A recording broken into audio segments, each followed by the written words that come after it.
नमस्कार दोस्तों, मैं विजय पाटिल फिर से आपका एक बार ट्रांसफॉर्म एकेडमी के यूट्यूब चैनल पर स्वागत कर रहा हूँ। जैसे कि हमने लास्ट वीडियो में देखा था कि हमारे पास करियर की कौन कौन सी अपॉर्चुनिटीज़ अवेलेबल है और उसमें हम किस तरह करियर कर सकते हैं। तो उसमें से एक जो बॉडी थी जिसे हम कह रहे थे यूपीएससी। यूपीएससी क्या है? तो यूनियन पब्लिक सर्विस कमीशन, जैसे कि हमने वहाँ पे लिखा है। यूनियन पब्लिक सर्विस कमीशन क्या करता है? तो हर साल ये एग्ज़ाम लेता है। हमारे जो भी रिक्रूटमेंट होती है, जो भी वैकेंसीज होती है, उसके लिए यूपीएससी हर साल एग्ज़ाम लेता है। जिस एग्ज़ाम के बारे में आज हम जानने वाले हैं उसका नाम है civil service examination. Civil service examination इसलिए लिखा है कि यूपीएससी हर साल कई तरह के एग्ज़ाम लेती है। जैसे कि हमने लास्ट वीडियो में देखा था एनडीए। इस वीडियो में हम देखने वाले हैं कि सिविल सर्विस एग्जामिनेशन क्या होता है। और इसके अलावा यूपीएससी कुछ स्टैटिस्टिक्स जो डिपार्टमेंट्स होते हैं उनकी भी एग्ज़ाम लेती है। इंजीनियरिंग कुछ डिपार्टमेंट्स है उनके लिए भी यूपीएससी एग्ज़ाम कंडक्ट करती है। तो आज हम देखने वाले हैं कि सिविल सर्विस एग्जामिनेशन क्या होता है, इसमें क्वालिफिकेशन क्राइटेरिया क्या है, उसके बाद इसमें कौन लोग एलिजिबल होते हैं, उसमें कौन कौन से पेपर्स लिए जाते हैं, इसमें स्टेजेस क्या है, प्री क्या होता है, मेंस क्या होता है, ये भी हम इस वीडियो के माध्यम से देखने वाले हैं। तो आइए शुरू करते हैं यूपीएससी के बारे में। तो यहाँ पे लिखा है यूनियन पब्लिक सर्विस कमीशन, जो हर साल में एक बार ये सिविल सर्विस एग्जामिनेशन कंडक्ट कराता है। इस सिविल सर्विस एग्जामिनेशन में क्वालिफाई होते कौन हैं? जो स्टूडेंट्स, जैसे कि मैंने लास्ट वीडियो में भी कहा था, जो स्टूडेंट्स ग्रेजुएशन के अंतिम वर्ष में होते हैं, ठीक है, वो लोग इस एग्ज़ाम में बैठ सकते हैं, यानी कि इस एग्ज़ाम का फॉर्म वो भर सकते हैं। इस एग्ज़ाम की मैंने पहले भी बताया था कि 3 स्टेज होती है, प्री, मेंस और इंटरव्यू। अगर आपको प्री में बैठना है तो ग्रेजुएशन के अंतिम ईयर में आप अपियर होना ज़रूरी होता है, ठीक है। अगर आप प्री क्वालिफाई करते हो तो मेंस में जाते हो, तो मेंस के लिए आपका ग्रेजुएशन कंप्लीट होना कंपलसरी है। सिर्फ प्री में अगर आपको बैठना है तो आपका अपियर भी चलता है ग्रेजुएशन में, ठीक है। तो आइए देखते हैं कि इसमें क्या क्या क्राइटेरिया होते हैं, क्वालिफिकेशन क्या है, एज लिमिट क्या है और एग्ज़ाम का पैटर्न क्या है, ठीक है। तो पहले तो हम देखने वाले हैं कि क्वालिफिकेशन क्या होती है। सिविल सर्विस एग्जामिनेशन में अगर आपको बैठना है तो क्वालिफिकेशन क्या है? तो ग्रेजुएट कौन चाहिए? तो यहाँ पे कोई डिमांड नहीं है यूपीएससी की ग्रेजुएट कोई स्पेसिफिक स्ट्रीम से ही होना चाहिए, ऐसा कोई यहाँ पे कंपलसरी नहीं है। एनी ग्रेजुएट, आप किसी भी स्ट्रीम से अगर ग्रेजुएशन करते हो, आर्ट्स, कॉमर्स, साइंस, तो आप इस एग्ज़ाम के लिए क्वालिफाई होते हो, ठीक है।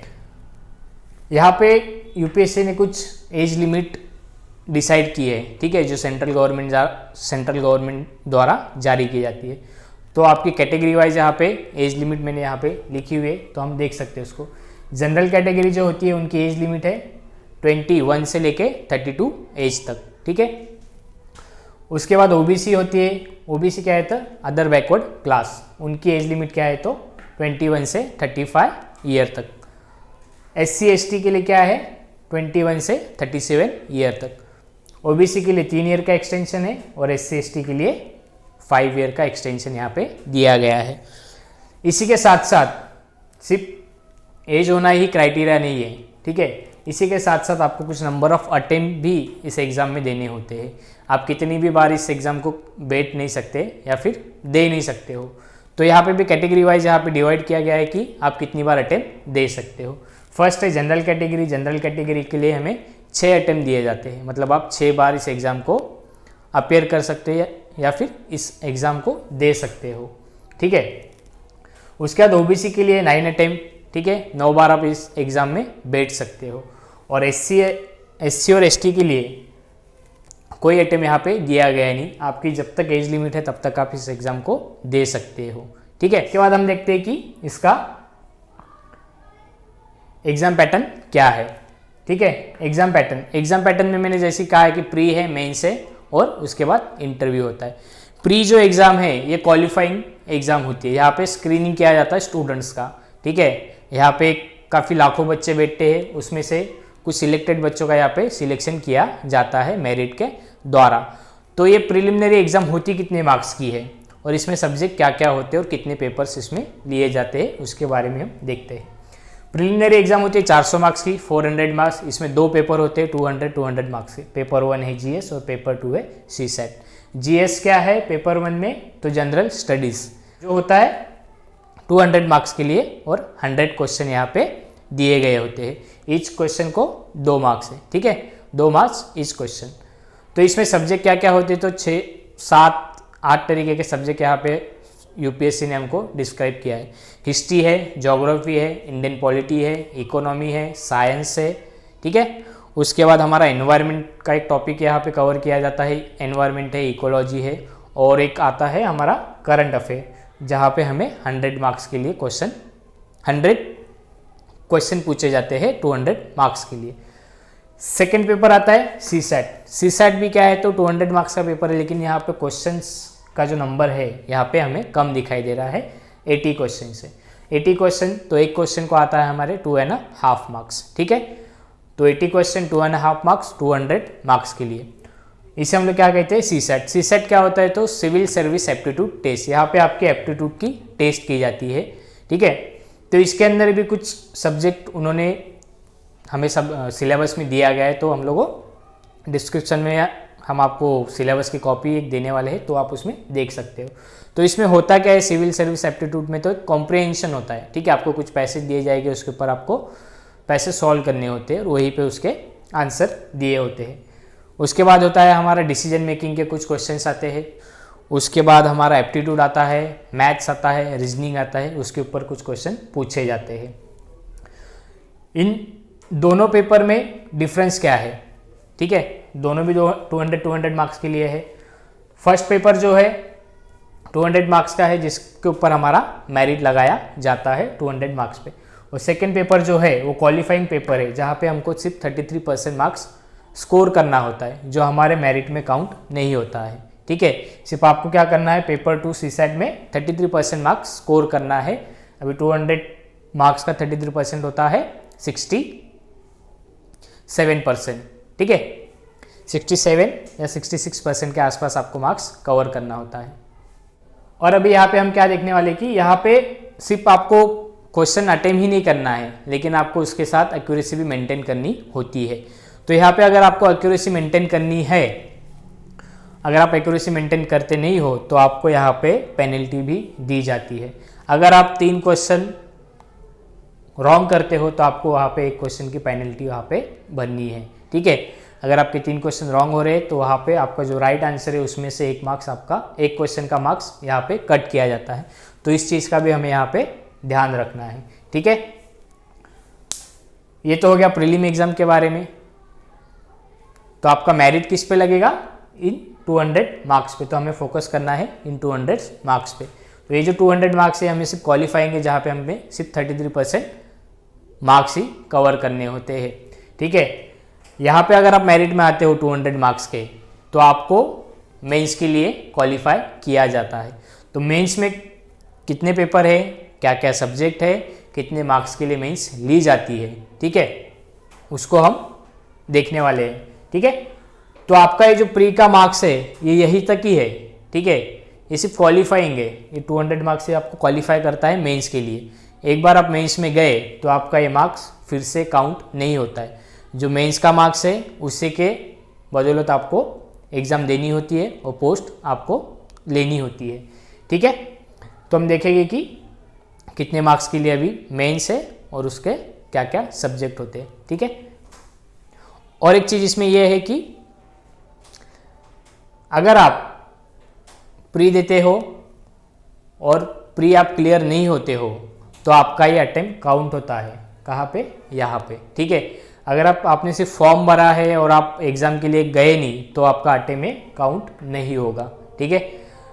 आप एग्ज़ाम में बैठे, आपने एग्ज़ाम दी, लेकिन आप इस प्री में क्वालिफाई नहीं हुए हो, तो अगर आप नेक्स्ट ईयर जब बैठोगे एग्ज़ाम के लिए, तो आपको फिर से प्री के लिए ही बैठना होता है। आप डायरेक्ट क्वालिफाई नहीं होते हो मेंस के लिए। तो ये चीज़ आप पे आपको ध्यान रखनी है। तो अभी हम मेंस के बारे में देखते हैं, ठीक है। प्रीलिम्स में हमने देखा था कि प्रीलिम्स में एक चीज़ और है। यहाँ पे हमने देखा है कि मेंस सब्जेक्टिव है, प्री क्या होती है? ऑब्जेक्टिव होती है। यहाँ पे प्रीलिम्स में हमें मल्टीपल चॉइस ऑफ क्वेश्चन दिए जाते हैं। एक क्वेश्चन दिया जाएगा, उसके 4 ऑप्शन दिए जाते हैं, और उसमें से राइट आंसर जो होता है वो हमें सिलेक्ट करना होता है। प्री के लिए 2 घंटे का एक एक पेपर होता है, पेपर 1 और पेपर 2, दोनों पेपर के बीच में एक गैप दिया जाता है। ठीक है, तो अभी हम देखते हैं मेंस, और मेंस में कौन कौन से पेपर यहाँ पे लिए जाते हैं।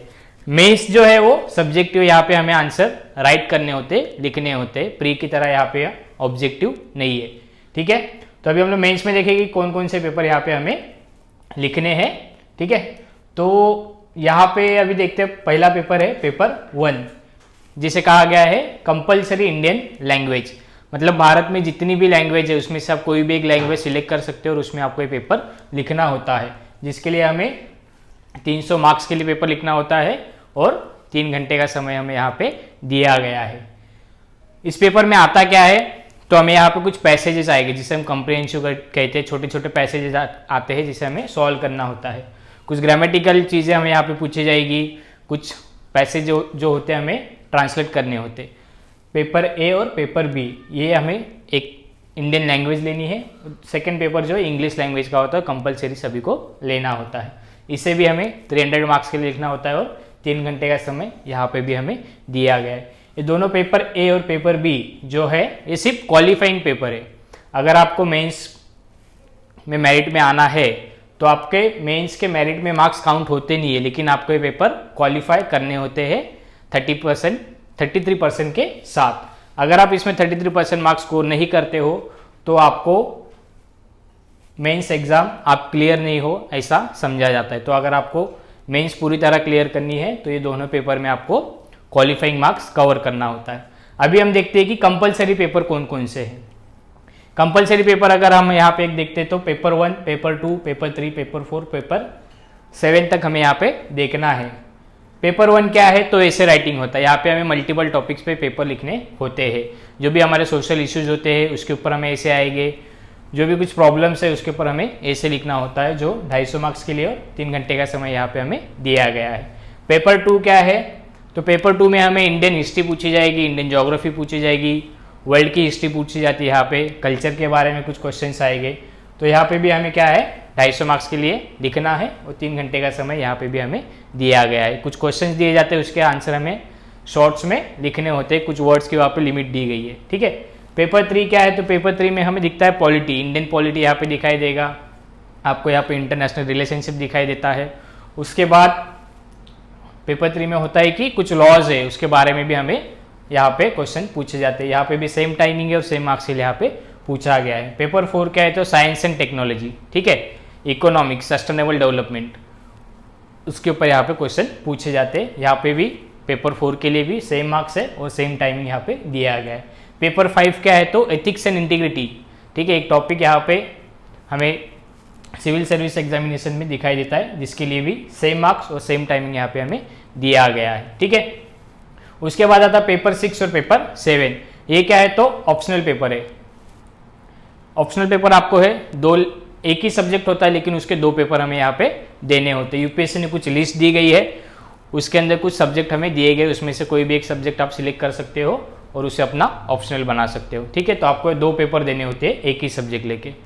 काफ़ी लोग हिस्ट्री लेते हैं, काफ़ी लोग ज्योग्राफी लेते हैं। ठीक है, अगर हमने देखा कि हिस्ट्री ज्योग्राफी में पेपर 2 में दिखाई दे रहा है, अगर आपने वही ऑप्शन में लिया है तो आपको पेपर 6 और पेपर 7 में भी देना होता है, सिर्फ क्वेश्चन थोड़े अलग हो गए। ठीक है, तो अगर आप हिस्ट्री लेते हो तो आपको हिस्ट्री का बेनिफिट दोनों पेपर में होगा और पेपर 2 में भी हमें यहाँ पे दिखाई देता है। किसी को पॉलिटी अच्छा लगता है तो पॉलिटी हमने पेपर 3 में भी देखा है तो हमें पॉलिटी यहाँ पे भी दिखाई देगा। किसी को साइंस अच्छा लगता है तो साइंस हमने पेपर 4 में भी देखा है, और अगर आप ऑप्शन में लेते हो तो साइंस के कुछ टॉपिक्स है तो आप ऑप्शन में भी ले सकते हो पेपर 6 और 7 में। यहाँ पे भी हमें क्या है, तो 250 मार्क्स से 3 घंटे का समय यहाँ पे दिया गया है। ऑप्शन काफ़ी इंपॉर्टेंट है ऑप्शनल पेपर, क्योंकि यहाँ पे 500 मार्क्स आपके मेरिट में काफ़ी इंपॉर्टेंट होते हैं। ये 500 मार्क्स आपको मेरिट्स में भी अच्छे से ला सकते हैं। ठीक है, जैसे कि मैंने कहा था कि ये जो 300 मार्क्स है, 600 मार्क्स, ये सिर्फ क्या है, क्वालिफाइंग है। आपको इन पेपर्स में सिर्फ 33% तक मार्क्स स्कोर करना होता है। ठीक है, आपको ये जो 600 मार्क्स है ये आपके मेंस के मेरिट में कैलकुलेट नहीं किए जाते हैं। ठीक है, तो आपका जो मेरिट लगेगा तो आपके ये जो पेपर 1 टू पेपर 7 तक का ही जो मार्क्स से आपके मेरिट में काउंट किया जाता है, जो 1750 होता है। ठीक है, जिन बच्चों का मेरिट में नाम आता है, उन 1750 में जो बच्चे मार्क्स अच्छा स्कोर कर लेते हैं, उनका फिर आगे सिलेक्शन होता है इंटरव्यू के लिए। ठीक है, जो बच्चे मेंस में क्वालिफाई हुए, उनका सिलेक्शन हो गया इंटरव्यू के लिए। ठीक है, तो ये बच्चे इंटरव्यू के लिए प्रिपेयर करते हैं और इंटरव्यू का जो मार्क्स है वो कितना दिखाई दे रहा है यहाँ पे, 275। ठीक है, जो बच्चे इंटरव्यू क्वालिफाई कर लेते हैं, ठीक है, आपका ये पेपर 1 से पेपर 6, 7 तक का मार्क्स और आपका इंटरव्यू का मार्क्स, यहाँ पे जो मेरिट में बच्चे आते हैं उनका ही फाइनल सिलेक्शन किया जाता है। जो भी रिक्रूटमेंट होती है, मतलब जो वैकेंट पोस्ट होती है, उसके लिए इन मार्क्स के बदौलत आपका मेरिट लगाया जाता है और आप मेरिट में आते हो तो आपको, जो हमने पहले वीडियो में देखा था जहाँ पे पोस्ट हमें दिखाई दे रही थी, उस पोस्ट के हिसाब से आपको आपके मेरिट के हिसाब से आपको पोस्ट अलॉट की जाती है। ठीक है, तो आपको ये चीज़ें ध्यान रखनी है, कौन कौन से पेपर में क्या क्या सब्जेक्ट है। ठीक है, पेपर 1, पेपर 2 क्या होता है, पेपर 3 क्या होता है, तो इसका जो भी डिटेल सिलेबस है वो हम लोग डिस्क्रिप्शन में देने वाले हैं, तो आप एक बार वहाँ पे जाके देख सकते हो। ठीक है, तो ये था यूपीएससी सिविल सर्विस एग्जाम के बारे में। इस एग्ज़ाम के माध्यम से काफ़ी लोग अच्छी तरह से करियर भी बना सकते हो, समाज में जो भी समस्या है उसको सुलझाने का काम इन एग्ज़ाम के माध्यम से आप कर सकते हैं। काफ़ी लोगों का एम होता है कि हमें सोशल सर्विस करनी होती है, समाज के लिए कुछ करना होता है, तो इन एग्ज़ाम के माध्यम से हम वो चीज़ें कर सकते हैं। ठीक है, आने वाले वीडियो में हम लोग ने जैसे फर्स्ट वीडियो में देखा था कि और भी कुछ बॉडीज है जो एग्ज़ाम कंडक्ट करती है, तो उनके बारे में हम आने वाले वीडियो में देखने वाले हैं। आज के लिए इतना ही है, इसके बारे में अच्छे से पढ़ लीजिए। ठीक है।